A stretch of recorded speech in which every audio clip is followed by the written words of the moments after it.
je suis vraiment obsédée par me dire ok, comment je peux faire mieux, comment est-ce que je peux accompagner mieux mon client, comment est-ce que je peux lui donner encore plus la prochaine fois. Je me disais déjà genre j'ai vraiment envie d'accompagner beaucoup de monde. Bonjour et bienvenue dans cette nouvelle édition d'Esprit Entrepreneur. Aujourd'hui nous accueillons Margot Cunego.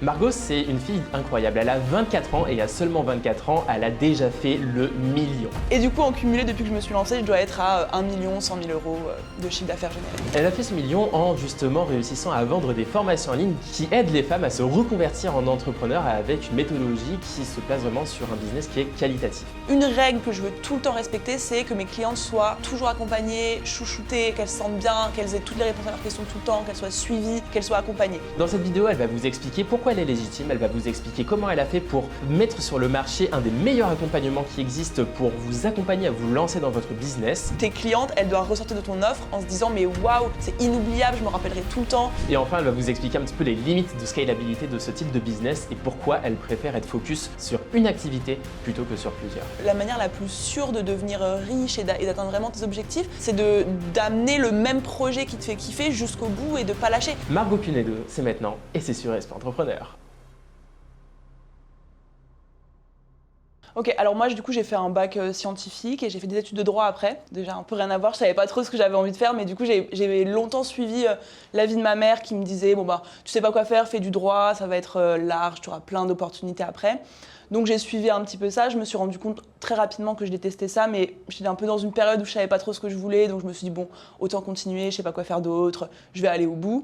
Et au bout de 3 ans, je me suis dit bon, j'ai eu ma licence, ça commence vraiment à me saouler. J'ai envie de faire mon master, mais d'abord je me prends une année sabbatique en Australie. Je pars loin, je vais me retrouver avec moi-même, je vais rencontrer de nouvelles personnes. En fait, c'est là-bas la première fois que j'ai rencontré quelqu'un qui me disait bah moi je suis digital nomade, en fait je crée des sites internet et je les vends à des clients et je fais le tour du monde en même temps. Et en fait moi ça m'a directement débloqué un truc, je me suis dit mais il avait 22 ans, 23 ans, il vivait sa meilleure vie en Australie, il travaillait plus chez lui, il faisait je sais pas, il a largement un salaire convenable depuis son ordi.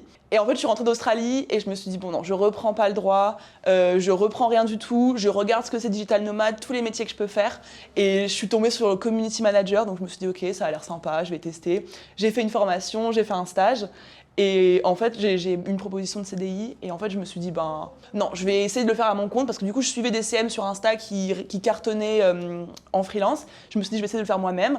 Et en fait, c'est comme ça que je me suis lancée. J'ai eu 1 ou 2 contrats qui sont pas très bien passés. Enfin, j'ai pas trop kiffé ça, c'était un peu le début. Mais ça m'a lancée dans la voie du business en ligne. Et je me suis dit, bon, après, je vais essayer de faire du coaching, je vais essayer d'apprendre aux gens les réseaux sociaux. Et de fil en aiguille, je me suis lancée comme ça, quoi. Tu peux juste nous redire ton âge ? 24 ans. Ok, et ça tu l'avais fait à quel âge du coup ? Du coup, je suis partie en Australie à mes 19 ans. Donc, je crois que je suis rentrée, j'avais 20 ans et quelques, quoi. Comment ça s'est passé un petit peu ta relation avec pendant tes études, avec ton entourage, ton voyage en Australie aussi, comment est-ce que tu vois tes proches ou par exemple tes parents ont vécu? Et surtout quand tu reviens d'Australie, le fait de dire bon bah fini les études quoi. Personne n'a rien compris vraiment parce que avant que je parte en Australie, vu que j'aimais pas le droit, j'aimais pas ce que je faisais, ma seule priorité limite c'était d'être avec mes potes, sortir, faire la fête, tout. J'ai toujours été hyper fêtarde, beaucoup moins maintenant mais voilà. Et du coup j'avais pas du tout de projet, pas du tout d'ambition, je savais pas ce que j'avais envie de faire, personne n'aurait misé sur le fait que j'allais faire quelque chose de stylé dans les années à venir. Et du coup mon voyage en Australie vraiment il m'a transformé, mon état d'esprit, ma confiance en moi, il y a tout qui a changé. C'est là-bas que je me suis intéressée un peu au dev perso, que j'ai compris la notion d'être responsable de sa vie, que c'est toi qui crée ta vie, etc. Et du coup, quand je suis rentrée, en 1 an, j'avais évolué de ouf et plein de gens, mes parents m'ont pas forcément, pas m'ont pas reconnu, mais étaient en mode qu'est-ce qui s'est passé, ils comprenaient pas pourquoi je voulais arrêter le droit, ils comprenaient pas c'était quoi mon délire de me lancer en ligne. Et mes potes, surtout de l'époque, qui sont quasiment pour la plupart plus mes potes aujourd'hui en vrai, se sont dit mais qui es-tu devenu, on te reconnaît plus quoi. Et bon, au fur et à mesure, finalement, je suis bien mieux comme ça, mais c'est vrai que ça a été un choc quand je suis rentrée. Les potes de l'époque du coup ne sont plus forcément les amis. Qu'est-ce qui s'est passé en fait une phrase qu'on entend souvent qui est dès que t'es le meilleur de la classe, changes de classe. Ouais, oui. C'est un peu ce que tu as vécu? Bah, c'est un peu ça, dans le sens où, enfin, moi, je suis partie, il s'est passé plein de trucs en un an, et quand je suis rentrée, l'environnement n'avait pas bougé, eux n'avaient pas bougé, et leurs priorités, leurs occupations non plus. Et en fait, je me retrouvais plus du tout là-dedans, et surtout, ils m'ont beaucoup critiqué un peu derrière moi. J'ai entendu pas mal de gens qui me disaient, ah bah voilà, un tel a dit ça, un tel a dit ça. Mes premières stories face cam que je faisais, par exemple, ils se les envoyaient en rigolant et tout. Et en fait, en plus de plus me sentir alignée avec eux, clairement, je savais que j'étais, enfin, qui me critiquaient un peu dans mon dos et qui m'encourageaient certainement pas, et que c'était un peu en mode, oh, mais enfin, elle est chelou, qu'est-ce qu'elle fait à faire ses stories? Ouais, c'est ça. C'était plus du tout l'environnement que j'avais envie d'avoir, et ça me tirait pas du tout vers le haut. Donc, au bout d'un moment, j'ai coupé court avec ces personnes-là, quoi. Mais ça va, aujourd'hui, ça me dérange plus, quoi. C'est mieux comme ça, en vrai. Donc du coup, ça fait qu'en fait, toi, tu t'es dit, cette sélection, elle s'est faite naturellement. En fait. C'est ça, c'est ça. Et j'ai même pas essayé de lutter ou quoi, parce que moi-même, j'avais plus envie de rester dans cet environnement-là. Depuis, toutes les personnes que je rencontre sont des personnes qui sont entrepreneurs ou pas, mais au moins dans la même dynamique que moi, qui ont les mêmes ambitions que moi, les mêmes projets que moi. Et ça me fait évoluer de fou, quoi. Et du coup, par rapport à ces rencontres, en fait, c'est peut-être là où tu as eu un déclic, c'est-à-dire que la partie community management, le business que tu avais là-dedans, c'est ce qui a permis de te lancer, mais assez rapidement, ça t'a ennuyé, donc tu as décidé d'aller vers autre chose. Est-ce que tu peux nous en parler? Alors du coup, moi, j'ai fait community manager juste parce que, j'avais pas une passion profonde pour gérer les réseaux sociaux de certaines marques, mais je me suis juste dit, il me faut quelque chose pour commencer, il faut que je me mette dedans, voilà. Et donc j'ai commencé par faire ça, et du coup j'ai cherché 2 clients, j'avais 2 clients pour 75 € par mois, donc c'était vraiment de l'exploitation, mais c'était moi qui avais fixé les prix parce que j'étais trop stressée de facturer trop cher.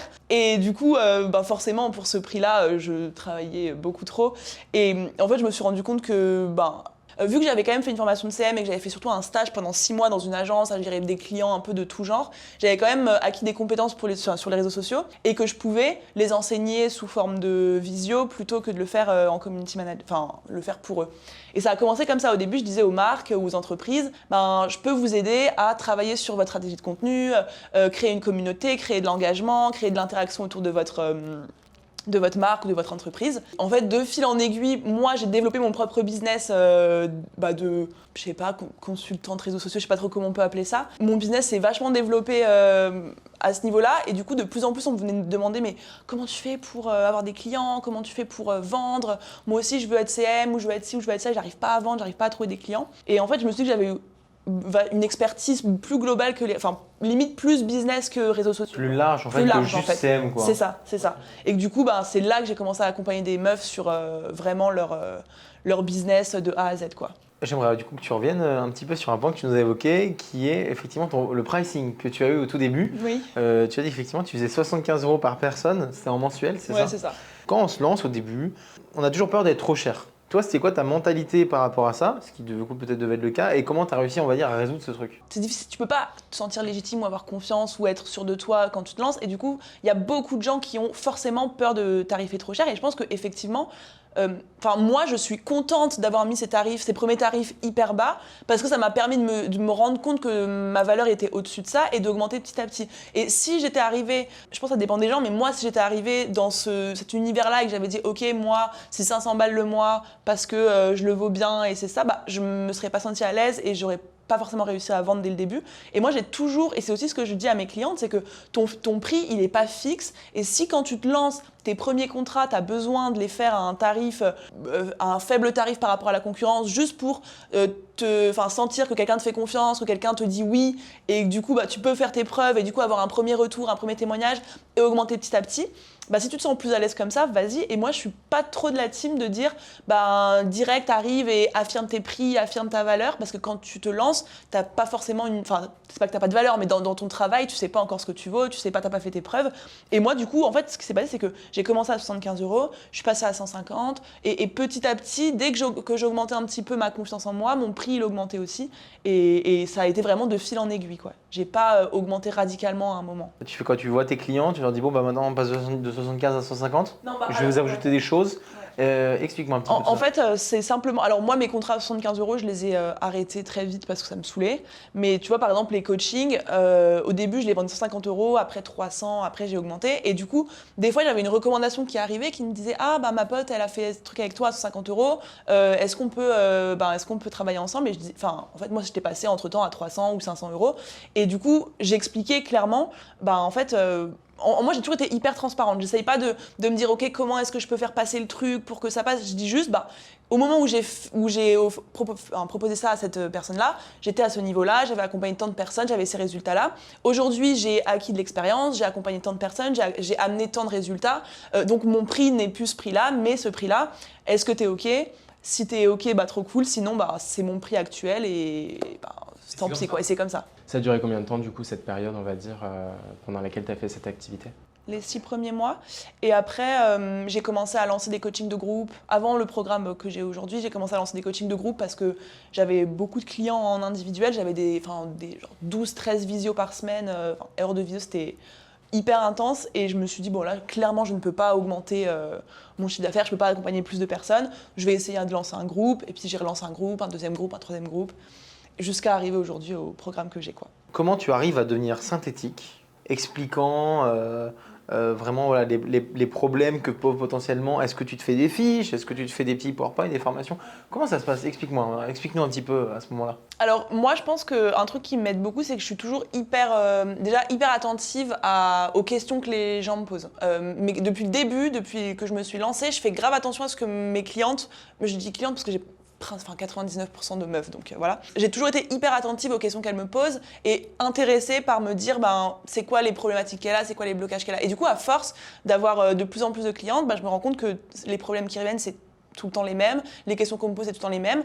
Et du coup, en fait, j'ai vraiment appris à être synthétique et à être vraiment pertinente à force de le faire, parce qu'au bout d'un moment, quand j'avais fait... je faisais 12 visios par semaine pendant genre une période de 3-4 mois.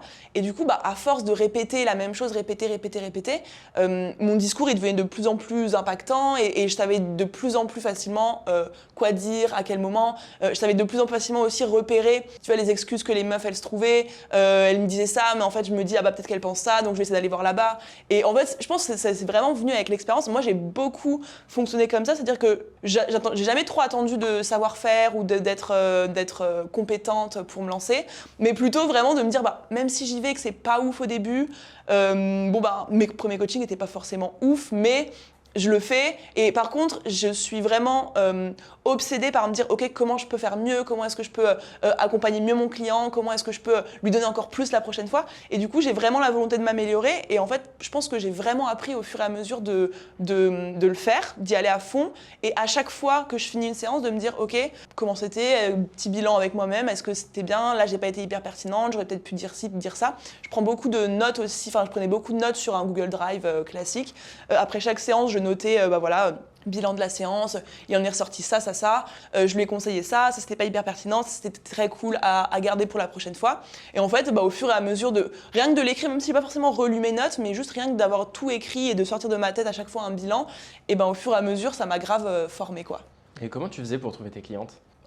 Là maintenant il y a LinkedIn, mais jusqu'à il y a 4 mois c'était 100% Instagram. Ça veut dire quoi Instagram?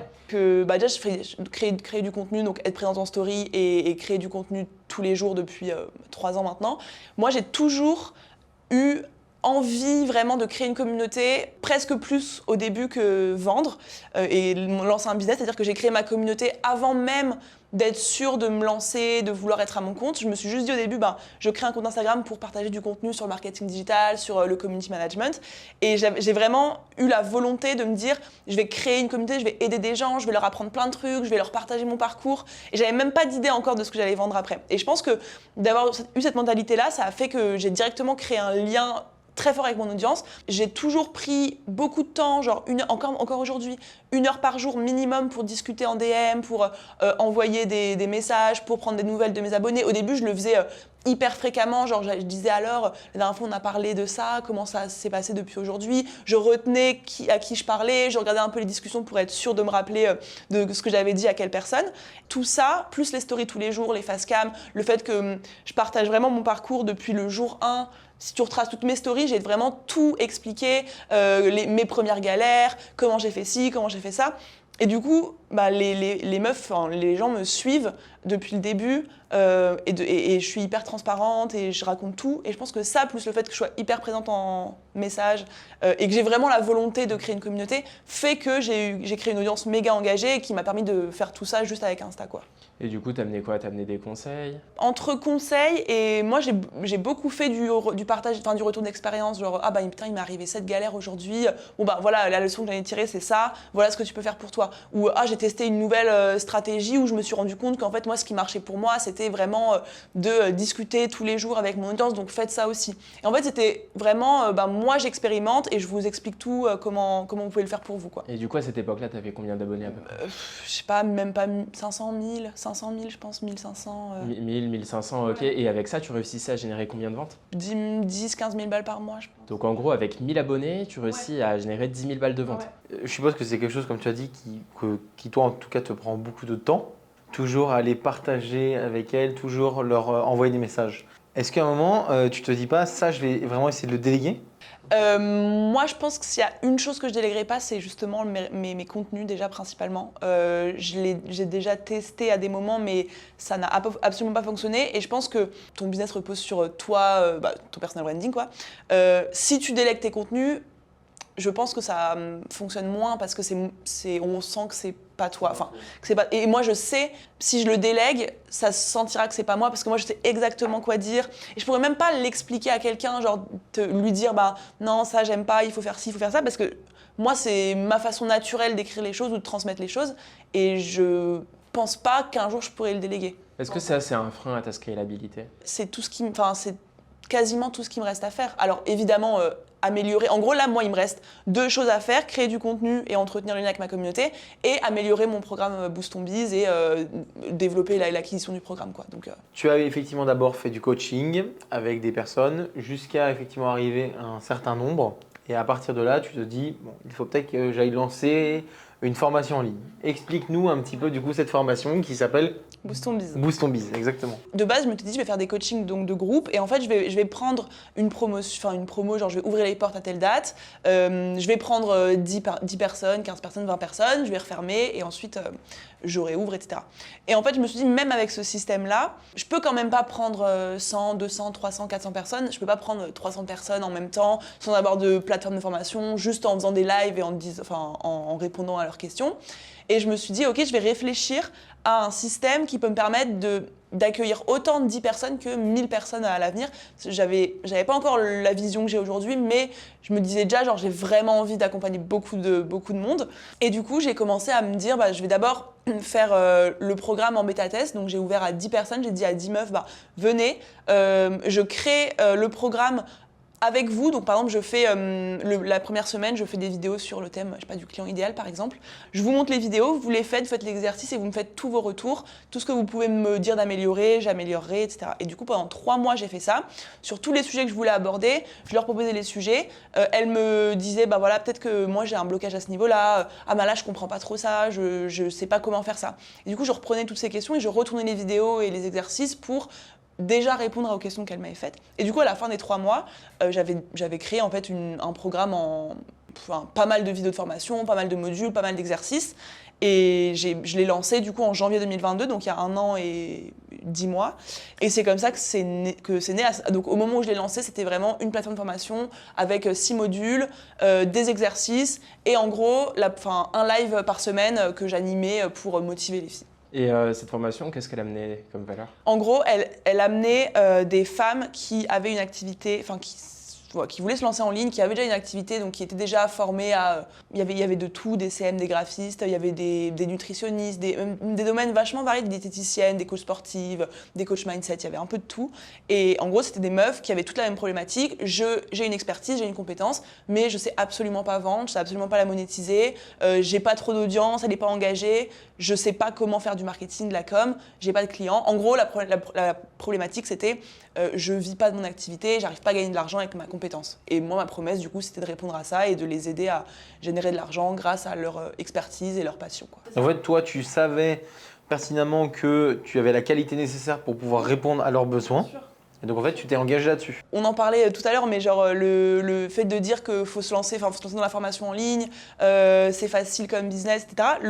Moi, si j'ai réussi à me lancer dans la formation en ligne, c'est parce que pendant plus d'1 an avant, je faisais que des coachings individuels et du coup j'étais au cœur du truc, à améliorer à chaque séance mon offre, à me dire ok, comment est-ce que je peux faire mieux, cette personne-là elle a ce problème-là, je me renseigne pour savoir comment est-ce que je peux l'aider la prochaine fois. Et j'ai passé 1 an vraiment à chaque séance, donc 10-12 fois par semaine, me dire ok, ça j'aurais peut-être pu faire comme ci, comme ça. Et donc forcément quand j'ai lancé ma formation, elle avait déjà un niveau de qualité plus important que si je venais de débarquer et que je me disais allez je vais faire une formation sur le business quoi. Je savais clairement de quoi je parlais. Comment se passe du coup la suite de la chose? Comment est-ce que tu arrives à faire grossir la chose? Je suppose que ça va passer par une certaine phase de recrutement. Bah, en gros, jusqu'à 30 élèves, je suis restée toute seule. J'étais en mode, bah non, c'est moi qui vous suis, qui vous accompagne. Et je me suis rapidement rendu compte que j'allais avoir besoin de recruter parce que moi, depuis que je me suis lancée, c'est encore aujourd'hui, c'est la seule chose que je fais, c'est mon seul business, c'est mon seul focus, c'est ma seule offre, c'est tout ce que je fais, ce programme.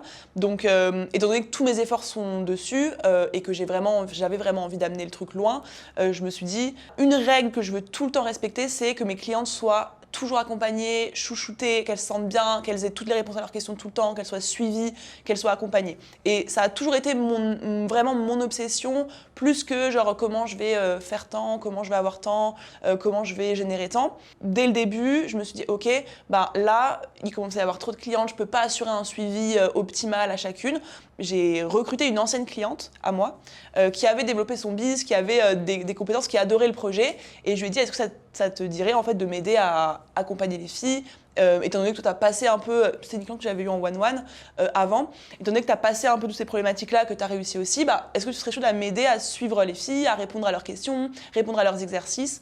Et du coup, une première personne m'a rejoint, elle a commencé à corriger les exercices, à parler avec les filles au quotidien. Et en fait, je me suis rendu compte direct que de recruter des clientes, ça avait énormément de valeur parce que c'était des meufs qui avaient été formées par moi, qui avaient les mêmes valeurs, qui avaient les mêmes ambitions et la même envie de voir d'autres femmes réussir et de voir le programme réussir. Et du coup, depuis, j'ai plus que recruté, peu importe le poste quasiment, au sein de mes clientes. Et en fait, ce qui s'est passé comme ça, c'est qu'à partir du moment, au fur et à mesure où le nombre d'élèves augmentait, moi, je recrutais un profil.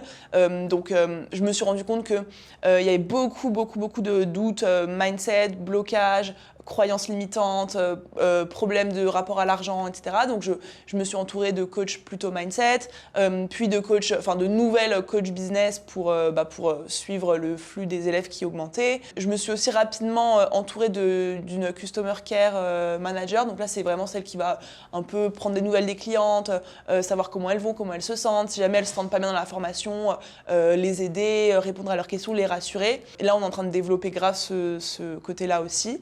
Et voilà, de fil en aiguille, au plus les élèves étaient nombreuses, au plus l'équipe s'est agrandie, quoi.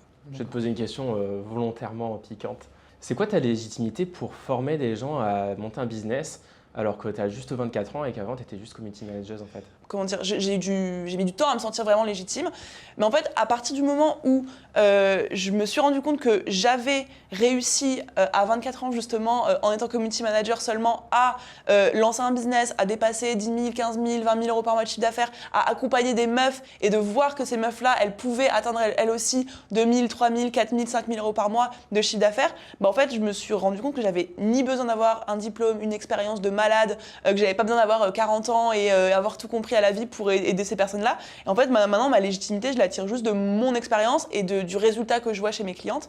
Et il y a des moments où je me sens encore pas légitime, tu vois, par rapport à certains trucs qui sont là, je me dis, je suis pas encore légitime, mais je pense que c'est venu au fur et à mesure, à force de voir mes résultats et les résultats de mes clientes, quoi. En fait, peu importe l'expertise que tu as, moi je t'aide pas à devenir forcément meilleure dans ton taf, sauf là depuis la nouvelle version, mais jusque là, les meufs qui venaient de me rejoindre, elles avaient les compétences et elles n'attendaient pas de moi que je les forme à leur métier, elles attendaient de moi que je les forme à comment on crée une communauté, comment est-ce qu'on crée une relation vraiment avec ses abonnés, comment on crée un personal branding qui donne confiance et comment est-ce qu'on met en avant ses offres, comment est-ce qu'on parle de ses offres, comment on promouvoit ses offres et comment est-ce qu'on trouve des clients tout simplement. Au niveau du recrutement, donc tu as dit que tu recrutais effectivement des clients chez toi. Comment ça se passe? Parle-nous vraiment de ce point-là précis. À ce moment-là, qu'est-ce que tu leur dis pour que tu puisses les convertir chez toi et pour qu'elles s'acceptent. J'ai l'impression, et c'est de plus en plus le cas, que vu que moi je mets tout le temps en avant la mission derrière le programme, aider les femmes à entreprendre, on manque de représentation en tant que femme dans l'entrepreneuriat, donc moi j'ai envie de prendre cette place-là, j'ai envie que toutes les meufs prennent confiance en elles, etc. Et du coup, plus le temps passe, plus les meufs elles rejoignent OK pour développer leur business et pour les compétences, mais aussi pour appartenir à la communauté, pour faire partie du truc.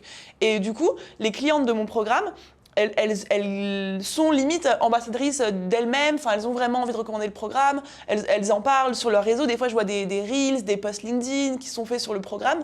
Et en fait, du coup, c'est hyper facile.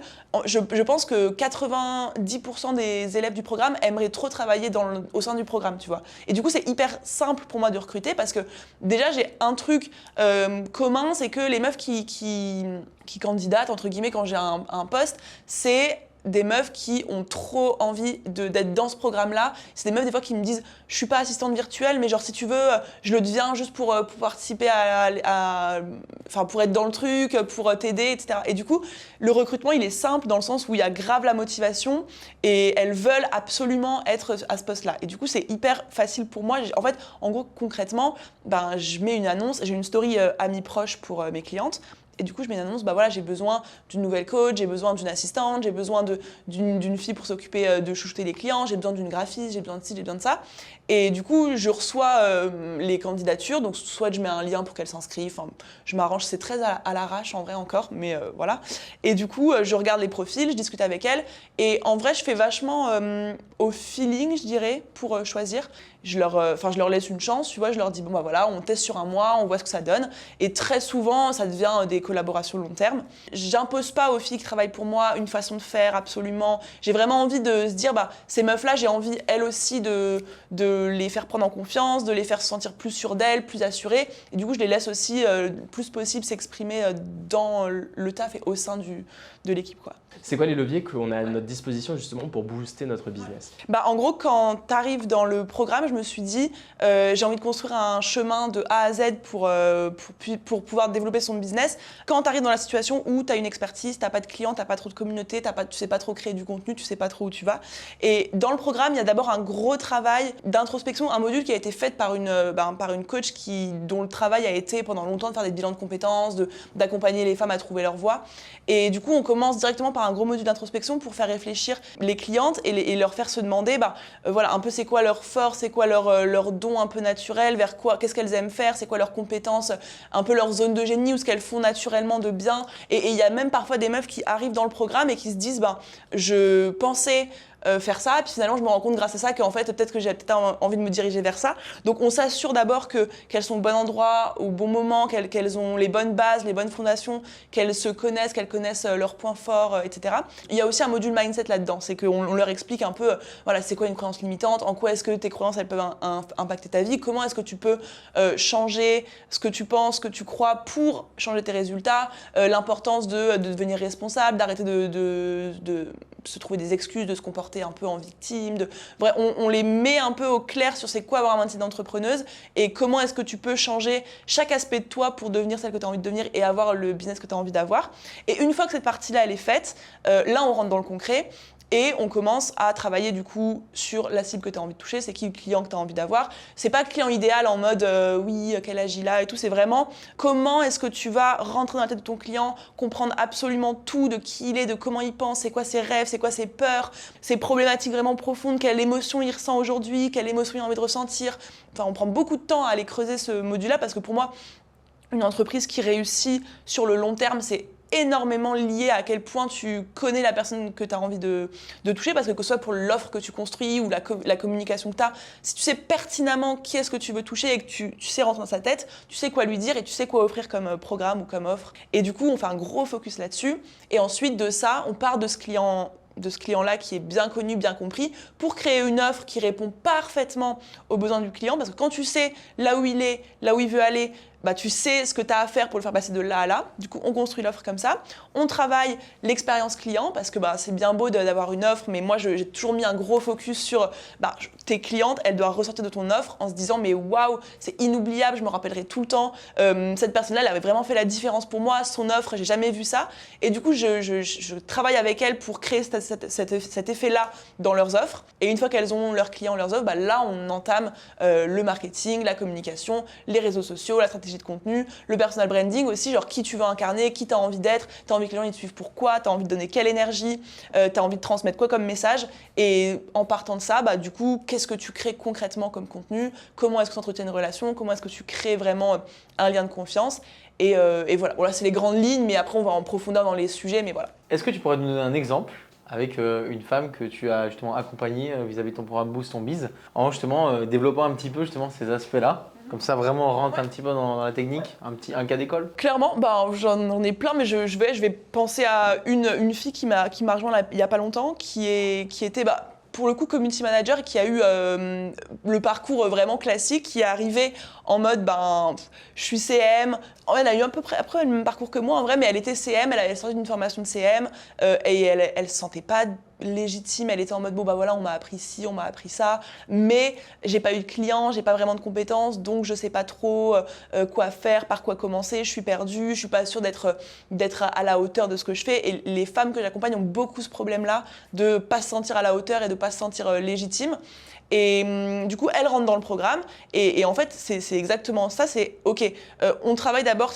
Pourquoi est-ce que tu es une bonne community manager? Pourquoi est-ce que c'est toi et pas une autre? Elle s'est rendue compte dans ce programme-là qu'elle avait une fibre pour accompagner les femmes qui étaient les thérapeutes dans le domaine de l'accompagnement, parce que par son histoire, on essaie de travailler justement sur tout ce que tu as vécu, en quoi est-ce que ça peut avoir un impact sur ce que tu as envie de transmettre et sur ce que tu as envie de donner aux autres. Et là, pour le coup, elle disait, bah, moi, j'ai vraiment envie de mettre en lumière les thérapeutes parce qu'il y en a une qui a changé ma vie, etc. Et du coup, on s'est focus là-dessus. On a travaillé du coup son client qui était plus du tout seulement un client idéal comme ça, mais qui était vraiment une thérapeute qui avait ces problèmes-là, ces difficultés-là, ces peurs-là, avec ces problématiques précises. Et ensuite, pareil, du coup, son offre de CM qu'on a retravaillé, c'était plus... même, en fait, peu importe l'offre que tu as, même si c'est de la prestation de service, tu peux réfléchir à comment est-ce que tu en fais une offre incroyable. C'est pas seulement être CM, c'est pas seulement faire des posts Instagram, c'est comment tu entretiens une relation avec ton client, comment est-ce que tu es disponible, qu'est-ce que tu peux faire en plus pour ton client que tu l'avais pas promis au début pour que vraiment ils se disent waouh, comment tu crées cet effet-là. Et ensuite, pareil, comment est-ce que tu mets en lumière qui tu as envie de toucher sur Instagram et comment est-ce que tu parles à cette cible-là. Et en ayant les thérapeutes en tête, en gros, elle a créé son personal branding et sa ligne éditoriale en se disant, voilà, moi, je sais qui j'ai envie d'atteindre, je sais c'est quoi leur problématique, je vais leur montrer que je suis celle qui peut les aider et qui peut leur permettre de développer leur visibilité, leur business. Et en fait, là, aujourd'hui, ça fait, je pense, 4-5 mois qu'elle a... rejoint Boost ton Biz, elle a je crois 3 clients en CM, elle commence à se développer tranquillement et voilà, c'est un exemple typique de j'arrive, je suis complètement perdue, je sais pas du tout quoi faire, je sais pas où aller et à la fin j'ai des clients, je sais ce que je dois faire, je sais où je veux aller et surtout j'ai confiance en moi et je sais que je peux y arriver quoi. Aujourd'hui, Margot, tu as 24 ans et tu es millionnaire. Concrètement, comment tu as fait pour en arriver là? Je pense que c'est un mélange de plein de trucs. Je pense que ce qui fait la différence, c'est que je pense que ce qui fait que ça a été aussi vite, c'est que je passe hyper rapidement à l'action et que je passe très peu de temps à réfléchir, à me dire est-ce que je dois faire ci, est-ce que c'est le bon moment, est-ce que c'est... Je me dis, j'ai une idée, j'y vais à fond, je la fais, quitte à me prendre un mur, ce qui est arrivé évidemment plein de fois, quitte à me prendre un mur, ça passe ou ça casse, mais au moins j'aurais été à fond, je n'aurais pas perdu de temps et j'y serais allée. Et je pense que ça m'a permis d'aller très rapidement, déjà parce que je remarque que beaucoup d'entrepreneurs se posent beaucoup de questions, passent des heures à se demander, des jours, des semaines, des mois, des fois à se demander si c'est la bonne façon de faire, etc. Moi, dès que j'ai un truc, je le teste, ça marche, c'est cool, ça marche pas, je passe à autre chose et du coup, ça me permet d'aller hyper vite. Et je pense que la deuxième chose, c'est que je suis du coup restée hyper focus aussi sur ce programme-là, ce business-là. Et il y a beaucoup aussi d'entrepreneurs qui ont un peu le syndrome de l'objet brillant, de se dire ah bah il y a ça, je vais tester, ah bah peut-être que j'aimerais bien faire ci, faire ça. Et moi, depuis le début, j'ai en tête, je veux accompagner les femmes à développer un business. Et du coup, il n'y a rien qui m'a changé ma trajectoire. Il n'y a aucune opportunité que tu peux me présenter quasiment aujourd'hui qui pourrait me faire dire ben ok, j'enlève un peu de mon énergie de Boost Ton Biz pour le mettre ailleurs. Tout est sur ce programme-là et je pense que du coup, le fait d'être focus sur une chose, forcément, tu mets toute ton énergie, toute ta passion, tout dedans et du coup, ça va plus vite, quoi. Et je suis hyper passionnée par ce que je fais, je pense que ça joue aussi, quoi. Toi, en tout cas, ta vision de la chose, c'est plus de dire vraiment, focussez-vous sur un domaine, allez jusqu'au bout de la chose. Et au moins comme ça, voilà, vous êtes sûr de ne pas dévier de la chose et si c'est bon, ça décolle. Si par exemple je n'étais pas passionnée par mon programme Boost Ton Biz, là je pourrais me dire bon bah j'en suis à ce niveau-là, j'ai réussi à me mettre bien, peut-être que je peux me lancer sur autre chose.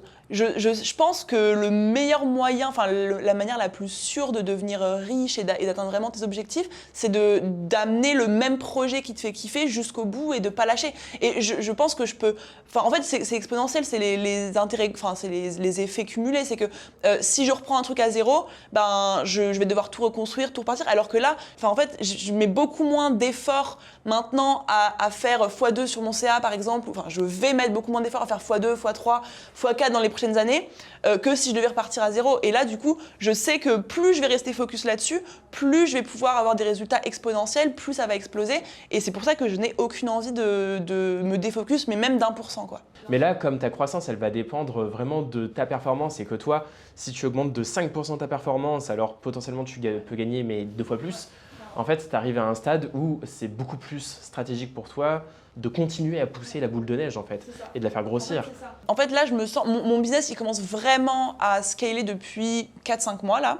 J'ai vraiment le sentiment que c'est beaucoup plus une histoire de détails en fait. C'est juste genre, tout est là, c'est juste comment tu vas optimiser un petit peu ce truc-là, comment tu vas changer un petit peu ça. Et c'est vraiment des petits détails qui, mis bout à bout, peuvent faire vraiment x2, x3 sur mon chiffre d'affaires. C'est ce qui se passe depuis 5 mois là.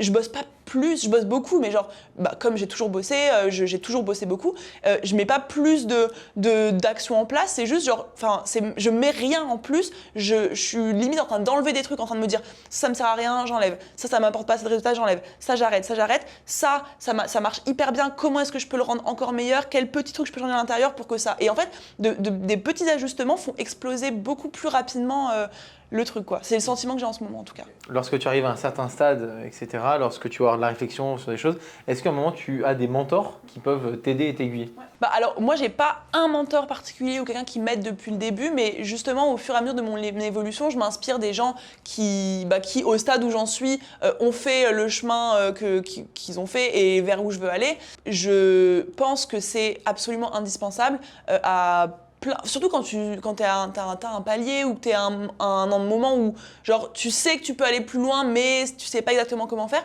Moi j'avais pris du coup l'appel avec Oussama ou genre d'avoir un petit déblocage de quelqu'un qui t'inspire, qui a été là où t'as envie d'aller et qui sait ce que tu traverses et qui sait aussi ce que t'as à faire pour y aller, mais c'est hyper important et moi je sais que je me suis toujours entourée depuis le début, j'ai toujours été inspirée par plein de gens, j'écoute énormément de podcasts, d'interviews, de vidéos YouTube. Je suis constamment là-dedans. J'ai regardé, je pense, une grande partie de vos interviews, toutes les chaînes d'entrepreneurs. Enfin, je suis vraiment passionnée par les parcours d'entrepreneurs et du coup, je suis hyper inspirée par leurs conseils, par leur expertise et je pense que c'est primordial d'avoir toujours quelqu'un qui t'inspire et que tu peux appeler ou à qui tu peux parler quand tu as besoin, quoi.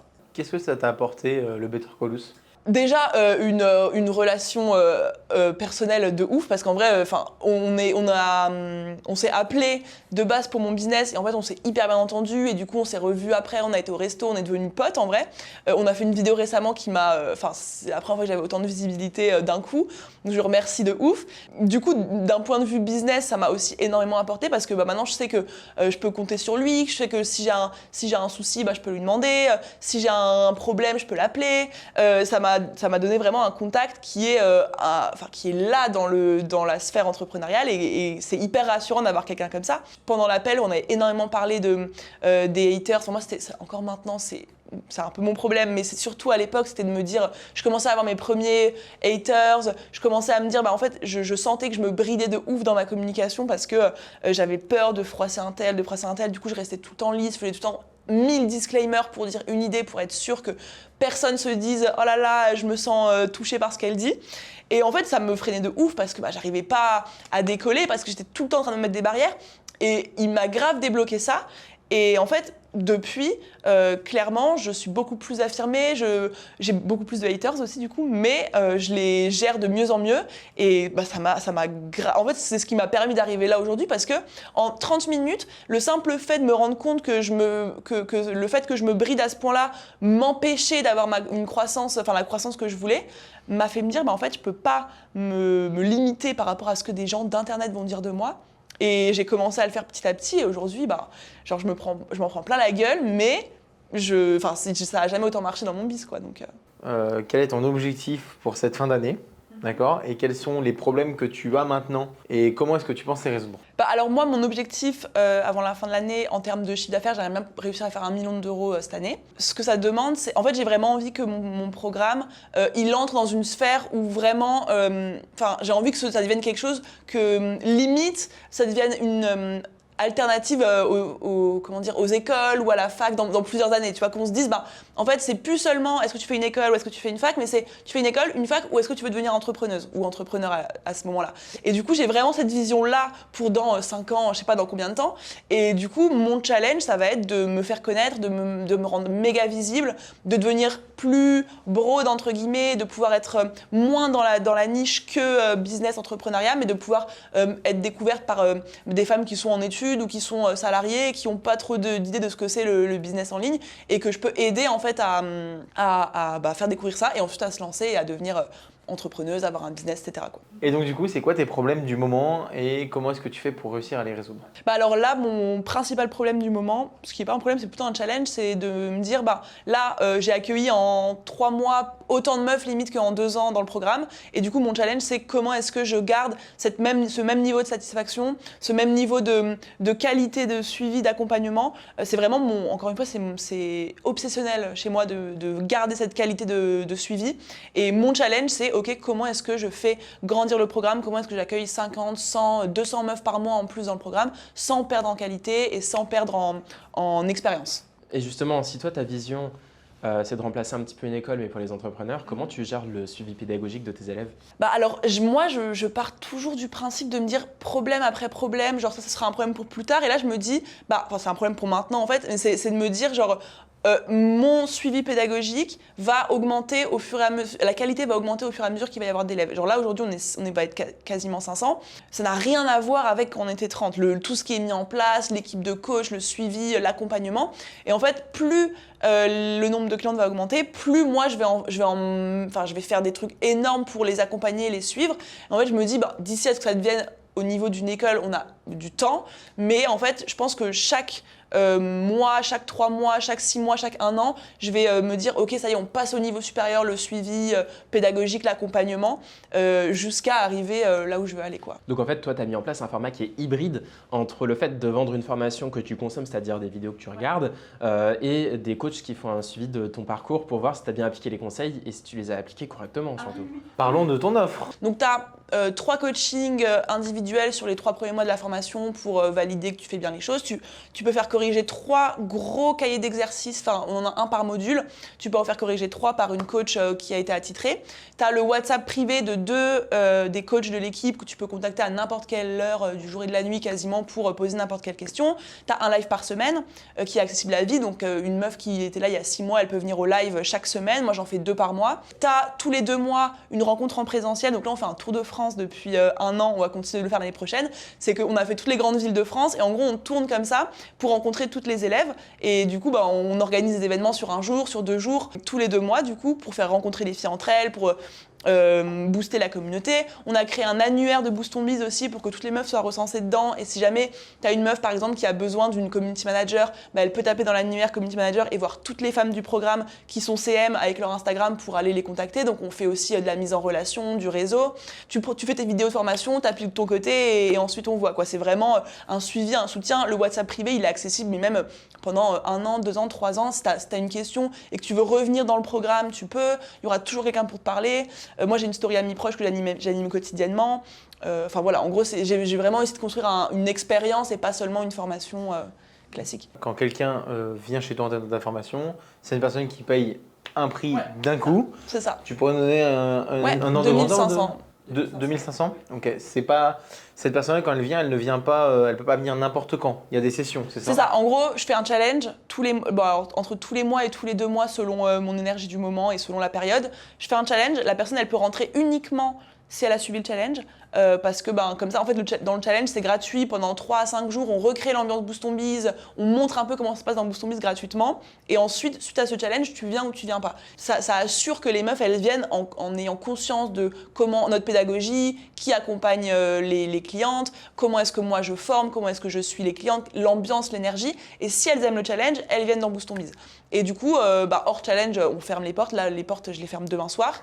Mais si jamais elles veulent plus, enfin comment ça fonctionne? En gros, elles peuvent tout avoir en plus, mais une fois qu'elles ont consommé du coup leurs 3 coachings gratuits, elles ont 3 coachings gratuits individuels et 3 corrections d'exercices gratuites aussi à faire. Et une fois qu'elles ont consommé ça, si elles veulent plus, elles payent. Il y a un coaching que tu peux prendre, un lien de coaching de 80 €. Et en gros, tu payes 80 € et tu peux reprendre à l'infini des séances avec les coachs du programme. Ou tu peux, le workbook, je crois que c'est 40 € la correction du workbook.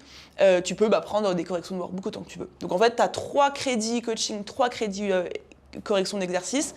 Et ensuite, si tu as envie, tu peux repayer autant que tu veux. Justement, dans ta vision de la chose, du coup, avoir ce type effectivement d'offre, donc je paye une fois et après c'est entre guillemets fini. Comment tu vois la chose? Est-ce que pour toi c'est intéressant d'un point de vue business? Comment tu te projettes par rapport à ça? C'est vrai qu'il y a plein de gens qui me disent oui, tu devrais pouvoir upsell ensuite, etc. Et ce qui serait hyper smart, je pense. Mais encore une fois, comme je disais tout à l'heure, j'ai pas envie pour l'instant d'enlever mon focus de Boost Ton Biz. Et du coup, j'ai pas envie de me dire je fais un mastermind, je fais quelque chose au-dessus. Pour l'instant, j'ai envie de me dire j'ai tout un marché à conquérir entre guillemets avec Boost Ton Biz. Et du coup, pour l'instant, tu payes une fois 2500 €, tu es dans le programme à vie, je te demande pas de repayer, tu restes là avec nous, tu veux revenir dans 4 ans, tu seras toujours dans le programme, dans la communauté, tu pourras toujours venir aux événements. Et peut-être que je serais plus rentable si j'avais quelque chose au-dessus, même logiquement, mais j'ai pas forcément envie pour l'instant, j'ai vraiment envie d'être focus sur Boost Ton Biz. Est-ce que tu peux nous dire aujourd'hui concrètement l'évolution en termes de chiffre d'affaires de ton business? Ce que c'était quand tu l'as lancé, quand est-ce que tu as dépassé pour la première fois tes 100 000 € par mois et aujourd'hui combien tu as fait en cumulé? Alors du coup, j'ai dépassé mes premiers 10 000 € par mois de chiffre d'affaires après 6 mois d'activité. Quasiment 2 ans d'entrepreneuriat, là j'ai fait 2 ans et demi d'entrepreneuriat, j'ai fait mon premier mois à 100 000 € au mois de juin de cette année. Et là, pour le mois de septembre, du coup, j'ai dépassé les 150 000 € là pour l'instant. Et du coup, en cumulé, depuis que je me suis lancée, je dois être à 1 100 000 € de chiffre d'affaires généré. Si on devait conclure le podcast ici, en fait, qu'est-ce que je pourrais te souhaiter pour les quelques prochaines années? Franchement, de continuer à développer ce programme et d'en faire vraiment une référence dans l'entrepreneuriat, d'en faire le programme qui aide le plus de femmes à lancer leur activité et de permettre en fait de manière plus générale à donner confiance aux femmes dans l'entrepreneuriat parce qu'elles sont encore moins nombreuses, elles sont moins représentées, elles se sentent moins capables et du coup j'ai envie de changer ça avec ce programme et du coup c'est tout ce qu'on peut me souhaiter Eh bien, merci à tous d'avoir suivi en tout cas cet épisode. Merci à toi Margot, c'était un vrai plaisir de t'avoir aujourd'hui. Si vous êtes sur YouTube, n'hésitez pas à laisser un like, un commentaire. En tout cas, on prend vraiment le temps de tous les regarder. Il nous aide vraiment pour la progression de cette chaîne. Et si vous êtes sur les plateformes de podcast, mettez une petite évaluation 5 étoiles. Ça nous fait toujours plaisir et surtout, ça va aider Esprit Entrepreneur à aller au sommet. Merci à tous de nous avoir écoutés. Et sur ce, on vous dit à bientôt pour une nouvelle émission.